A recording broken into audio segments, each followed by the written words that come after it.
they've wasted very little time in unloading the backup car for Kyle Larson, even as they evaluate the primary car. This one's at the ready.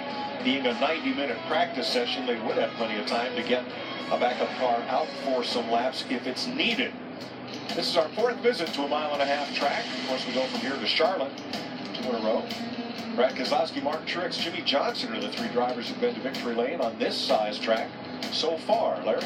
Yeah, I guess we got into that conversation in the first practice about the downforce that's been taken away from these cars. And to your point, Mike, this is our 4th mile-and-a-half track. We go to 8 total over the course of the year, but this has the least amount of banking that the first 3 that we went to. So, Jeff and DW, I'd love to hear your theory on that.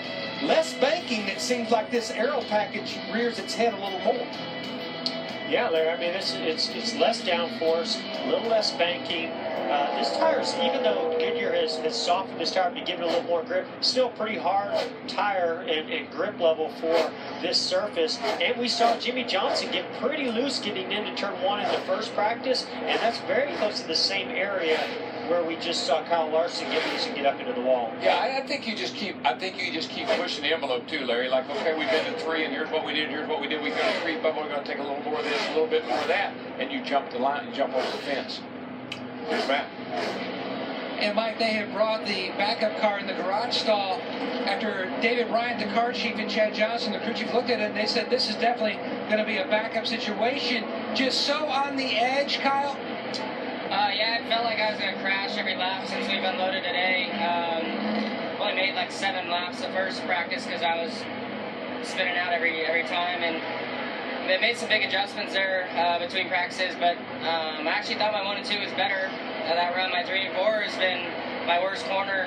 I just tried to open my entry up a little bit in 1, and it stepped out on me. I felt like before I got to the corner, and I mean, I didn't have really time to chase it, so I feel bad that I wrecked a primary car. Our backups, I'm sure, should be just as good, if not better, than our primary. So, yeah, it's just really, really edgy for some reason this weekend. The mental approach, though, how does that change now? You're in a backup. We still have another practice to go, qualifying before tomorrow's race. You don't have any more bullets in the gun. You'd have to go to the 1 car if you had an issue.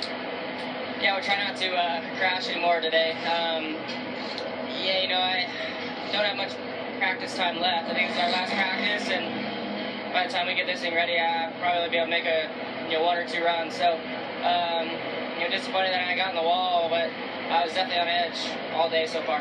Thanks, Mike. Thanks, Matt. Let's take you back to the first practice this morning and show you what happened off turn 4. I think this little car gave him a warning right here. I'm not a happy car right now. I'm loose. You heard him say they worked on it during the break there and thought they had made it better, but here's what just happened. Then it got worse.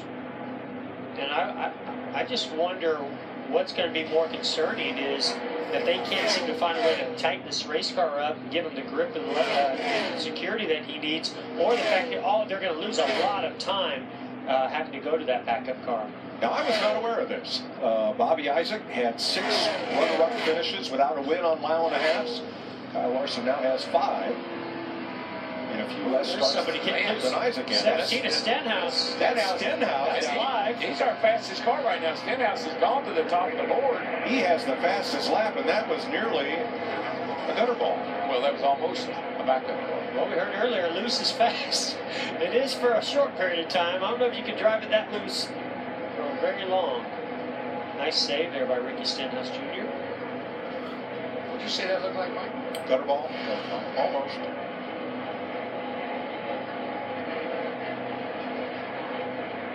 I saw a picture on Twitter from Waffle House, one of those 4 a.m. we had a great evening shots, and I thought I saw Kyle Larson in the shot there with Ricky and Dan. A bunch of folks celebrating. Oh yeah, no, they're all pretty close. I know Kyle Larson and Ricky Stenhouse share the open wheel sprint car midget background, and sure. They all hang out together, good friends. That shot could have been taken at 11 a.m. or 4 p.m. You could have taken that shot 40 years ago, and you'd see some racers in a Waffle House at 2 in the morning for sure. Some things never change.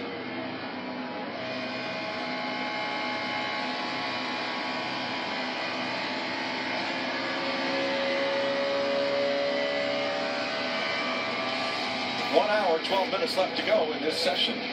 Stenhouse, the biggest Ford, Kyle Busch, Toyota, and Earnhardt for Chevrolet.